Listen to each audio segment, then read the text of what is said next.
آگے سوال کرتا ہے، اور وہ سوال کیا کرتا ہے؟ یسألونک ماذا ينفقون، فرمایا محبوب کوئی سوالی تیری بارگاہ میں سوال کرے ہم اپنے مال کو کہاں پہ خرچ کریں، اپنی دولت کو کہاں پہ خرچ کریں، اپنے پیسوں کو کہاں پہ خرچ کریں کہ جہاں پہ رب بھی راضی ہو جائے، رب کا مصطفیٰ بھی راضی ہو جائے۔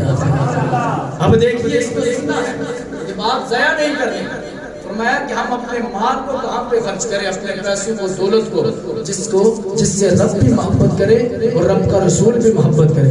اللہ دولت کا محتاج نہیں ہے، اللہ پیسوں کا محتاج نہیں ہے، اللہ تبارک و تعالی کسی چیز کا محتاج نہیں ہے، رب ہمارا محتاج نہیں بلکہ ہم رب کے محتاج ہیں۔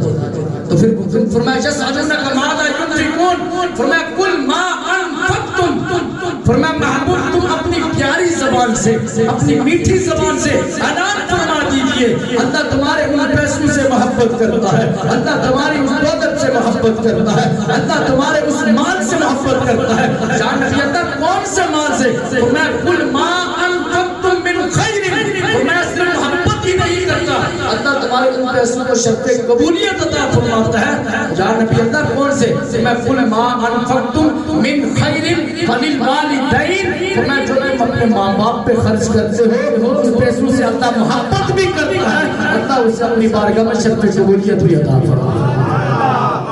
وہ پیسہ، وہ مال، وہ دولت، اس سے اللہ محبت کرتا ہے جس کو تم اپنے ماں باپ پہ خرچ کرتے ہو، اور اللہ تبارک و تعالیٰ اس پیسوں کو شرط قبولیت عطا فرماتا ہے۔ کون سے کہ جو ہم اپنے ماں باپ پہ خرچ کرتے ہیں، اپنے ماں باپ کو اچھی چیزیں لا کے دیتے ہیں۔ کون ہے کہ جو اپنے ماں باپ کو بازار میں، دکانوں میں لے کے جاتے ہیں اور ان کے کپڑے لے کے جسم کے ساتھ دیکھتے ہیں کہ ماں یہ تجھے اچھے لگتے ہیں؟ کون ہے؟ اور اس لیے میں ایک بات کہا ہوں نا کہ ماں کے قدموں میں جنت ہے، اس لیے کوئی جنت میں جائے گا۔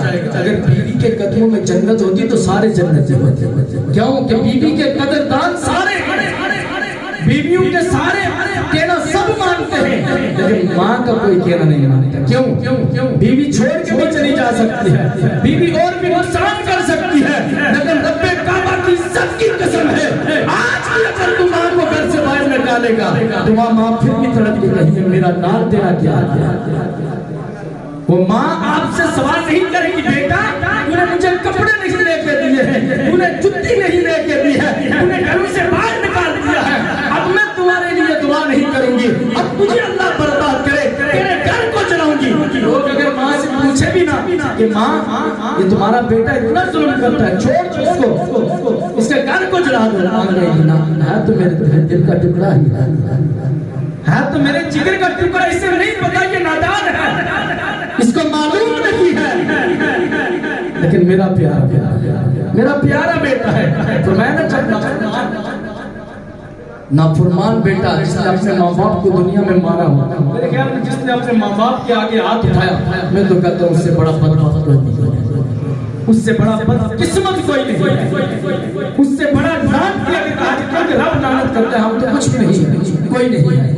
اور یاد رکھنا فرمایا جتنا نافرمان بیٹا ہو نا، اگر قیامت والے دن اللہ تبارک و تعالیٰ ماں کو کہے نا کہ یہ تیرا نافرمان بچہ ہے، میں تمہیں دیتا ہوں کہ اس کو جنت میں داخل کرنا چاہتی ہے جنت میں داخل کر دے، اور دوزخ میں داخل کرنا چاہتی ہے دوزخ میں داخل کر دے، میں اس کا اختیار تجھے دیتا ہوں۔ وہ بیٹا جو دنیا میں ماں کو مارتا تھا، جس نے گھروں سے نکالا، ماں کو تڑپایا، ستایا، ماں تڑپ تڑپ کے مر گئی، وہ پھر بھی ماں کہیں پروردگار میرا لال ہے، میں اسے جنت میں داخل کر دیتا ہوں۔ یار اس ماں کی قدر کو تو جانو، اس ماں کے اخلاص کو، محبت کو تو جانو، جس کے لیے میرے رب نے فرمایا میرے بندے یاد رکھنا اگر تو نے دنیا میں اپنے ماں باپ کو ناراض کیا تو تو کعبے کے اندر بھی نمازاں پڑھتا رہے، میں تیری نمازوں کو قبول نہیں کرتا، لیکن اگر تو کعبے نہیں گیا، ماں باپ تیرے سے راضی ہیں، میں رب بھی تجھ سے راضی، میں رب بھی تجھ سے راضی ہوں۔ ہر ماں کے ساتھ کیوں ظلم کرتے ہو؟